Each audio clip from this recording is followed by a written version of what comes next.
And you know what? I think that's like it depending on how frustrated you get, and that's like mainly, and I've thought about that, and I'm like, usually like when the kids don't get the right answer, I'm like heavily frustrated, and I'm like, I have to remember that like I can't do what my mom did and like repeatedly say the question and think they're gonna know. Like if I didn't know it the first time, and maybe I'm playing around with you and maybe I'm just joking with you, but like the second time, if the third time, if I look at you and I tell you I do not know this answer, I do not know the answer. It's like the screaming does not help anything. It intimidates the child and just makes them feel like they don't know what they're doing. Yeah, still got PTSD scars from that. Trust me, I think we all do. I think like the amount of times my mom yelled at me, "What does this mean?" And I'm like, "Come on." I'm just like, I'm scared for my life. I'm like, "Listen, I don't know what to tell you right now." Yeah, because I was tutoring, and I remember getting to that point. It's like, I can't explain it. Even I don't know what else to do. But I had to calm down. Like, cool. Just it's not that important. It's important, but it's not that important. Exactly. Like it's like, because it's like I think when you, especially when you're tutoring, like, you have to like, it's like, especially if you've learned it and you're like, wait, what's the simplest way I can teach this to you so that you can get it? And it's like, I think I've done it already. So if you don't know it, I'm still frustrated. Like I don't know what else to tell you. Yeah, yeah. Yeah. It's that. It's the difference between being able to teach something and knowing something. Hmm. Because a lot of people know things, but to Hmm. teach it is a different, different mindset as a whole.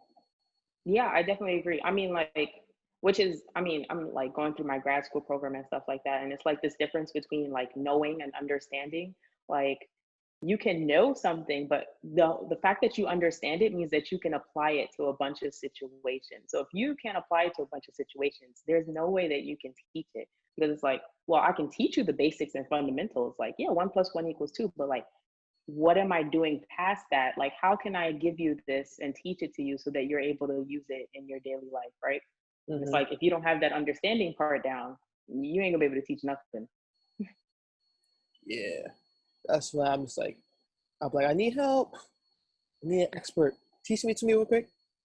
Okay, cool. Sometimes we know something, you just miss the steps. You just like, all right, this you just take it for granted. Like, all right, I start here. So you start at step 3, Hmm. step 1. Yep, definitely. I think, my lesson plans don't be all put together sometimes. Trust me. Maybe I had a time where you had that's a plan, and then you go in it, and then the students are like, we need something else. Like it's like the lesson plan you had an idea, it's all set, and then it just you had to improvise on the spot. Yeah, you know what?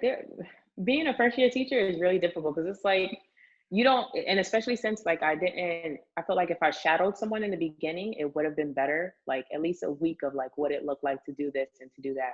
And like sitting there and like when I had to intentionally like actually like create this lesson plan or this read aloud, and I'm like, let me see what I can do. And I've recorded myself teaching because that I have to do that for my grad program. And it's like when the kids won't even tell you when the lesson plan just falls short because they don't know what you're teaching them.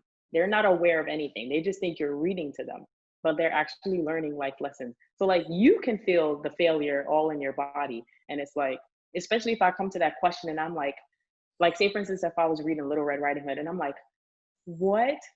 Like, why did the wolf want to eat grandma? Like, why did he want to get to grandma in the first place? And they're like, because Little Red Riding Hood. And I'm like, well, that's not the answer I was technically looking for. Or like you can see the students. Like the students will tell you in their behavior that like it's just not working anymore. Like whatever you're trying to do right now is just not working. Especially if I got like 5 kids on the carpet, 2 of them running around the room and other ones looking around, circling around, playing with each other. Like that's how you know you basically failed your lesson plan in a pre-K classroom, especially if like you didn't take